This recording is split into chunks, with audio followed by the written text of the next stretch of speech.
भारत की संस्कृति सिर्फ किताबों में नहीं, वो पहाड़ों की घाटियों में आज भी जिंदा है। हिमाचल प्रदेश जिला कुल्लू की पल्दी घाटी में फागड़ी सिर्फ त्यौहार नहीं, बुराई पर अच्छाई की जीत है। ये है पल्दी फागड़ी, एक जिंदा परंपरा। नमस्ते दोस्तों, फिर से एक नए वीडियो में आपका स्वागत है। भारत केवल एक देश नहीं है, बल्कि यह हजारों वर्षों से चली आ रही संस्कृतियों, परंपराओं और लोक विश्वासों की एक जीवित भूमि है। यहाँ हर पहाड़, हर घाटी और हर गांव की अपनी एक अलग पहचान और कहानी होती है। आज हम आपको हिमाचल प्रदेश के कुल्लू जिला की बंजार घाटी में स्थित पल्दी घाटी लेकर चल रहे हैं, जहाँ मनाया जाता है एक ऐसा उत्सव जिसे केवल देखा नहीं जाता, बल्कि गहराई से महसूस किया जाता है। तो दोस्तों, आसान शब्दों में कहें तो फागड़ी का अर्थ होता है फागुन महीने में शुरू होने वाले त्यौहार। लेकिन हमारे पल्दी की फागड़ी तो माघ महीने में ही शुरू हो जाती है, जिसकी वजह से ये अपने आप में एक विशेष स्थान रखती है। हमारे कुल्लू जिला के अंतर्गत आने वाले अलग अलग स्थानों पर फागड़ी को अलग अलग महीनों में अलग अलग तरीके से सेलिब्रेट किया जाता है। इसके अतिरिक्त लाहौल स्पीति में भी फागड़ी को अलग तरीके से सेलिब्रेट किया जाता है। दोस्तों, इसके अतिरिक्त हमारे पल्दी घाटी में मनाया जाने वाला फागड़ी उत्सव करथनाग जी और बासुकीनाग जी के लिए समर्पित है, जो एक मुखौटा उत्सव है। यहाँ पर पहने जाने वाले मुखौटे को स्थानीय भाषा में मंडियाड़े कहा जाता है, जो आसुरी शक्ति, बुरी शक्ति या दानव के लिए या बुरी शक्ति के लिए समर्पित है। ये साधारण मुखौटे नहीं होते हैं। हर मुखौटा किसी विशेष परिवार से जुड़ा होता है, जो पीढ़ी दर पीढ़ी उनके पूर्वजों के द्वारा उसे परफॉर्म किया जाता है। हर किसी व्यक्ति को मुखौटे पहनकर नाचने का अधिकार नहीं है। मुखौटे पहनकर देवता जी के समक्ष नृत्य किया जाता है। इन मुखौटों को दुष्ट शक्तियों, राक्षसी प्रवृत्तियों और नकारात्मक ऊर्जा का प्रतीक माना जाता है, ताकि उनका सामना कर उन पर विजय दिखाई जा सके। फागड़ी का वास्तविक महत्व, फागड़ी का मूल संदेश बुराई पर अच्छाई की विजय है। इस दिन कुछ ऐसी गालियां भी दी जाती है जो आज के समय में लैंगिक या अशोभनीय लग सकती है, लेकिन इनका उद्देश्य किसी व्यक्ति, परिवार या समाज को अपमानित करना नहीं होता।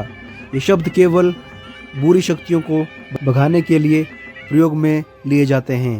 यह परंपरा सिर्फ इसी एक दिन के लिए स्वीकार्य मानी जाती है।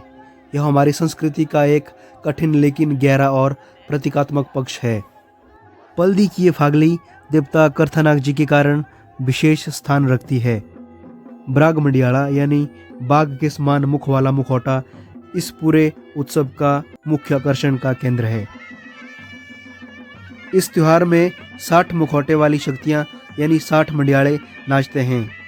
तो दोस्तों, मान्यता के अनुसार कहा जाता है कि जो 60 मंडियाड़े, जो 60 मुखौटे जिस लकड़ी पर बनाए जा रहे थे प्राचीन समय में, तो अंत में बची उस लकड़ी का भी एक मुखौटा बनाया गया, जिसको आज हम ब्राग मंडियाड़े के नाम से जानते हैं। इसलिए इस ब्राग मंडियाड़े यानी इस बाघ मुखौटे में 60 मुखौटों की शक्तियाँ विराजमान है। इसका नृत्य भी अलग है और इसका स्थान भी इस फागड़ी में अलग है। इसके बिना पूरी फागड़ी का उत्सव अधूरा है। तो दोस्तों, इसके अतिरिक्त इस फागड़ी उत्सव की और भी विशेषताएं और भी गतिविधियां होती थी, जिनको मैं आपके साथ साझा करने में समर्थ नहीं हूं। तो उम्मीद करते हैं कि आप नेक्स्ट ईयर खुद आप देखने आएंगे और अच्छे से अपनी आंखों से उस मोमेंट को एंजॉय करेंगे। पल्दी फागड़ी केवल एक उत्सव नहीं है, यह हमारी जीवित परंपरा है। यह हमें हमारी जड़ों से जोड़ती है और दिखाती है कि हिमाचल ही नहीं, पूरा भारत विविध, गहरा और अनोखा है। इस उत्सव को पूरी तरह समझने के लिए आपको स्वयं ही आना होगा और इसे देखना होगा और इसे महसूस करना होगा। शायद अगले वर्ष आप स्वयं पल्दी घाटी में खड़े होकर इस पल्दी फागड़ी को अच्छे से एंजॉय करेंगे। अगर आपको हमारी वीडियो अच्छी लगी हो तो लाइक, कमेंट और शेयर कीजिए। चैनल को ज़्यादा से ज़्यादा सब्सक्राइब कीजिए। जय चार्चमाऊ, जय करथनाग, जय बासुकीनाग।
Iya, iya.